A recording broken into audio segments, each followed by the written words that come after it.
அனாதையா இருக்க லெனின்ற பையனை கோயிலுக்கு வந்த ஒரு லேடி தத்தெடுத்து வளர்க்குறாங்க. அவங்க பையன் வசந்தும் லெனினும் சின்ன வயசுல இருந்து உயிருக்கு உயிரான ஃப்ரெண்ட்ஸா இருக்காங்க.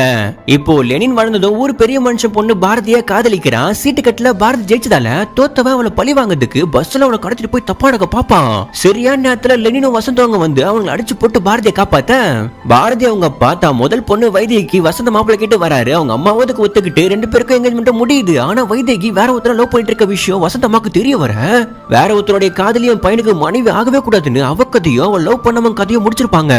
ஆனா அப்பாக்கு இதெல்லாம் தெரியாம வைத்தியக்கு ஓடி போய் குடும்பத்தையே வாங்கிட்டா. நான் என் ரெண்டாவது பொண்ணு பாரதிய வசந்த் கட்டித்தரன் வாக்கு கொடுத்துறேன். லெனினும் நண்பனுக்காக தன் காதலியை விட்டு கொடுத்துறான். ஆனா கல்யாணத்தப்போ பாரதியோ எனக்கு ஒண்ணு பிடிக்கவே இல்ல வசந்த், நான் லெனினை தான் காதலிக்கிறேன்னு சொல்லிட ஊர் முன்னாடி வசந்த் மனமே போயிடுது. இருந்தாலும் நீ லெனினே கட்டிக்கோ, நீ இவன் பெரிய மனசு பண்ணி ரெண்டு பேருமே சேர்த்து வைக்கிறான். இப்போ பெரியவங்க விருப்பத்தோட இவங்க மேரேஜும் முடியுது. கொஞ்ச நாள்லயே பாரதி பிரெக்னன்ட்டாவும் ஆவா. ஆனா இங்கதான் ஒரு ட்விஸ்ட், வசந்த் நல்லவனே கிடையாது. லெனினுக்கு முன்னாடில இருந்து பாரதியை ஒன் சைடா காதலிச்சிட்டு இருப்பான். அவளை யாராச்சும் தொட்டா அவன் கதையை முடிக்கிற அளவுக்கு அவளை லவ் பண்ணிட்டு இருந்தான். வைதேகி வசந்த தான் ஒன் சைடா காதலிச்சிருப்பா. அக்கா இருக்கும் போது தங்கச்சி பாரதியை கட்டி தர மாட்டாங்கன்னு தான் வைதேகி அவன் தனியா வர சொல்லி அம்மா மூலியமா ஆளை வச்சு அவ கதையை முடிச்சிருப்பான். சந்தேகம் வரக்கூடாது சொல்லிட்டு தான் அவளை ஒன் சைடா லவ் பண்ண பையன் கதையும் சேர்த்து வச்சு முடிச்சு அவன் ஊரை விட்டு ஓடி போன மாதிரி ஃப்ரேம் பண்ணிருப்பான். நினைச்ச மாதிரி அவங்க அப்பா பாரதியை கட்டி தரேன்னு சொல்லி கல்யாணம் வரைக்கும் வந்துருச்சுன்னு இவன் சந்தோஷமா இருக்கும் போது தான் பாரதி கணத்தை நிப்பாட்டிருப்பான்.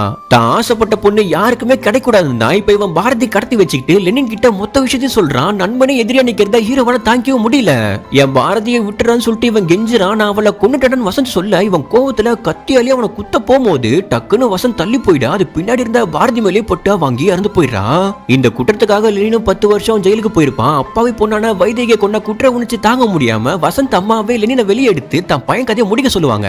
சோ இவனும் வெளியே வந்து பாரதி சாவுக்கு காரணமா இருந்த மொத்த பேரையும் கொண்டுட்டு கடைசியா வசந்தோட கதையை முடிச்சிடறான்.